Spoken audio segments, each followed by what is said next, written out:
بسم اللہ الرحمن الرحیم۔ شہر کے مشہور چائے میں رشتہ مالک صبح سے کاؤنٹر پر تھا۔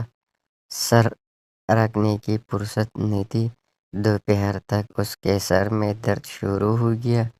شام ہوتے ہوتے یہ ناقابل برداشت ہوا تو اس نے ایک لڑکے کو کہا، تم کاؤنٹر سنبھال لو، میں سر درد کی دوا کے لیے میڈیکل اسٹور سے ہو کر آتا ہوں۔ مالک میڈیکل اسٹور پر آیا، سر درد کی گولیاں مانگی۔ اس نے دیکھا میڈیکل اسٹور کا مالک دکان پر نہیں۔ اس نے لڑکے سے پوچھا، مالک کہاں ہے؟ لڑکے نے کہا، ان کے سر میں درد تھا، وہ آپ کے چائے پر گئے ہیں، کہہ رہے تھے وہاں بیٹھ کر چائے پیتا ہوں، شاید کچھ سکون مل جائے۔ ہر طرف یہی صورتحال ہے۔ چائے کا مالک اپنا سکون درد کش گولیوں میں ڈھونڈ رہا ہوتا ہے تو میڈیکل اسٹور والا اسے چائے میں تلاش کرتا ہے۔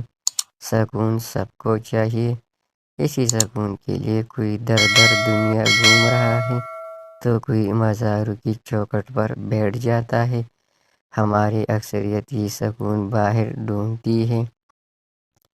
اس لین دین میں اکثر ہم اپنا رہا سکون بھی کھو دیتے ہیں، دوسروں سے مایوسی نا امیدی سمیٹ لیتے ہیں، ہم ہار مان کر بیٹھ جاتے ہیں۔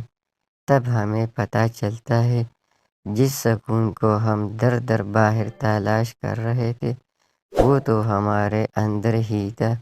سن لو، اللہ کی یاد ہی سے دل چین پاتے ہیں، یہ تو بندگی ہے، اور بندے کا اللہ سے جوڑ ہے جو اسے خود سے جوڑ دیتا ہے۔ جب اور جس کا خود سے یہ جوڑ بنتا ہے اور جتنا مضبوط جوڑ بنتا ہے اتنا ہی وہ مطمئن و پرسکون ہو جاتا ہے، کیونکہ اب وہ اللہ سے راضی ہو جاتا ہے۔ اللہ اپنے راضی بندوں کو پھر مایوس نہیں کرتا۔